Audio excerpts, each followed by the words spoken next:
4 men overdosed on fentanyl at a home in Marion County last month. 2 of them died. This morning, the man who law enforcement believes sold them the drugs is charged with their deaths. Here he is, Christopher Polk.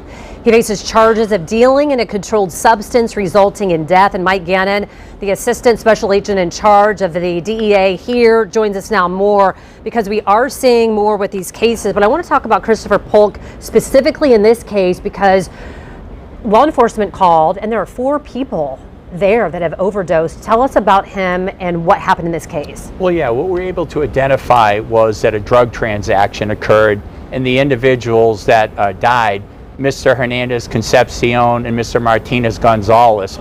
The communications were between Hernandez and, of course, Mr. Polk, and Hernandez thought he was ordering cocaine.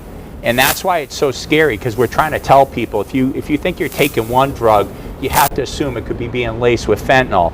And when we saw the toxicology reports, it was because of a fentanyl intoxication that resulted in the deaths of Mr. Hernandez Concepcion and Martinez Gonzalez. We've been seeing more of these cases that you guys are really pushing, trying to get the word out. We've had you on a lot.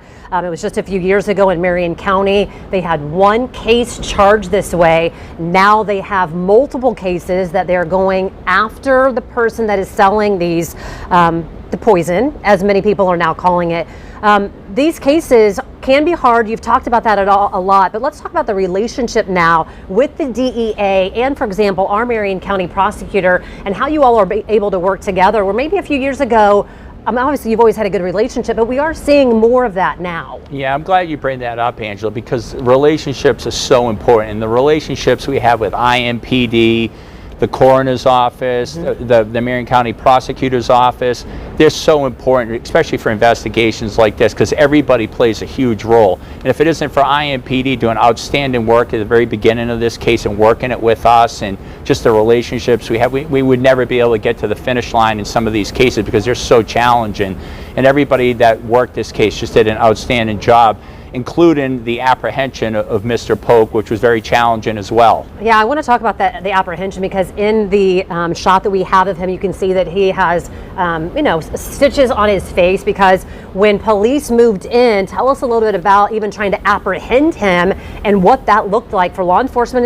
It could have been really dangerous for them too. Yeah, it is dangerous. And what people have to understand, sometimes people like Mr. Polk, they're just not going to go back to jail. And sometimes when they get pulled over, they're not going to stop, and they elude and they try to flee law enforcement, and things happen. And in this instance, he not only did he hit a couple of vehicles and ultimately stop and crash out, he discarded several firearms, which were recovered, thank goodness. And when you're a convicted felon, you're not supposed to have firearms. Yeah. And we're just blessed to get that off the street. But going back to the case here that was made, it's very difficult for families to lose loved ones, and at the end of the day, the people that are peddling fentanyl, they do need to be held accountable for their actions. And I always like to tell people that we're doing the best we can each and every day to work with our state, local, and federal partners to do that.